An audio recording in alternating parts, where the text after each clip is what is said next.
we saw in last night's episode, Carla was thinking about trying to cut her ally, her best person, which was Cassidy. That did you think there was any I don't want to say wisdom, but are there benefits that maybe like don't come through at first glance to potentially, if you're Carla, cutting Cassidy? Okay, this is something I've been thinking about a lot because I think this is really interesting. And this it maybe is a difference between how the game is evolving. When I played both times, I went balls to the wall to protect my allies because I wanted people who wanted me around and were going to be loyal to me in my endgame, right? And I wanted to have options and have people have my back and that sort of thing. And I would have done, and I did do a lot to protect those people. I don't think that the way I play is as good anymore. I think that because the game is evolving, and even I think looking back at 40, you could make the argument that it had already started, that it's way more about being seen as a threat and surviving. And from that line of thinking, Carla is minimizing her own threat level over and over again. Maybe not over and over again, but she definitely did it when James went home, right? She allowed, when she had the option to do something about it, one of her closest allies to get voted out of the game, probably, and I can't speak for Carla, but I would guess part of that is, well, my threat level is going to go down if one of my closest allies goes home.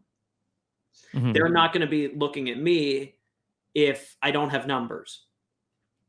And when the game is so fluid, those people who are alone become people that you can work with because they're not as threatening. They don't have the numbers to take you out. So if Carla's able to get rid of Cassidy and she says, I don't have anybody left, no one's coming for Carla.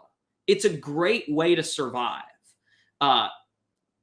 Is it a great way to win?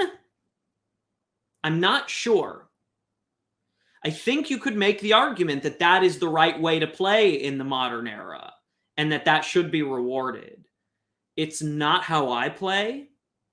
And it's not how I, let's say, voted for a winner in Millennials versus in Winners at War.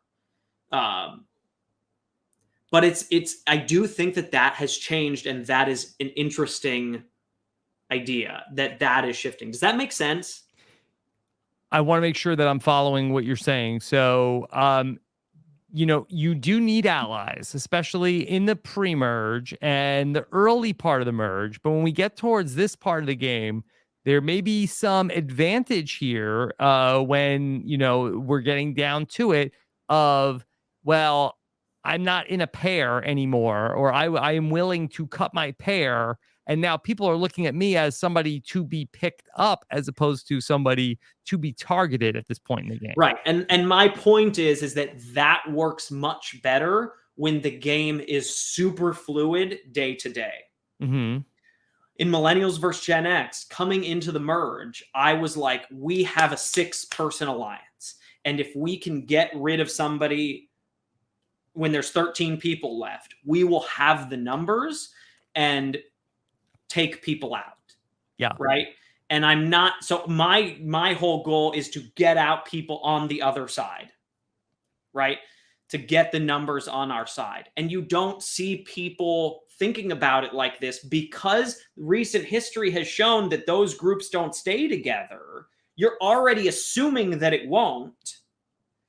And so when it splinters, you don't want to be the biggest group within that. It's the opposite of what it used to be. When you had a 6-person alliance, you wanted to make sure you had a 4 within that. I felt like I had that, right? The 6 was me, Hannah, and Zeke, Ken, Jessica, Dave. And then the 4 was without Zeke on one side and Dave on the other. So it's me, Jessica, Ken, and Hannah, right? So I had a 4 within the 6 that was like, that's how I'm going to get to the end of the game and win this game. That was my idea. Mm-hmm. But when you assume that the 6 won't stick together, having the 4 in the 6 makes you the target. Makes you the guy that's going to get kicked out. And because recent seasons have tended to go that way, it's almost like a self-fulfilling prophecy where if you assume it's going to happen, then you need to take steps to make sure that you're not at the top of that pecking order. And by doing that, you create the prophecy that has been laid out. It's like a time travel movie.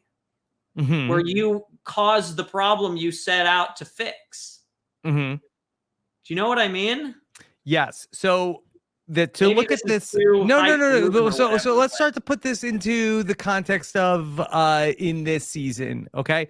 Based off of these last couple of votes, and maybe this starts to make a little bit more sense as to what Carla might be thinking. So at the last vote, okay, all of a sudden, Noelle, Sammy, Owen are saying we gotta break up Carla and Cassidy. We're coming for them. That's a tight 2. We have to get rid of them. And Carla, she's hearing other people say we need to break up Cody and Jesse, so she knows that this is the way that people are thinking, right? Carla also, a little bit shades of Russell Hantz, is regretting that she told Cassidy that she has the idol. I may have made a mistake by telling her that I have the idol. I shouldn't have done that. So maybe she's feeling like, okay, well, that is one way to fix this problem. But if you're Carla, and we have not seen, so I was talking about this with Steven last night. I am disappointed in the show that we have never really gotten what is Carla's vision? What is Carla's plan for who is she looking to get to the end with? Because we know she has a lot of good relationships, and maybe Carla is like, hey, everybody is thinking that I'm with Cassidy, but I've got like 4 other people kind of like on the hook of, I've got a Sammy, I've got a Gabler, I've got a Jesse, all people that I could like have as potential number ones. Am I better off getting rid of my public number 1, getting the target off of my back? She also knows that I have an idol. And then if she is talking with Gabler about a final 3, or is talking with Jesse and Cody about a final 3, maybe that's a way to sort of, let some of the pressure out of this target that's on her back. Yeah. I mean, it's interesting. It is. I think that is what she's doing. But yeah, it is a good question. Like who then becomes the final 3 in her mind? And if that final 3 is Jesse and Cody, is that a winning combination for her? What if it's Owen and Gabler? Which is what you kept coming back. Well, that was Gabler to the end of this plan. Like, I wonder if this is like some sort of like a unifying theory of Gabler and Carla. Okay, so let's run with that. Let's say that is going to be a strong alliance moving forward. Okay, so I'm imagining a possible final 3 of Carla, Gabler, and Owen, and I still don't know.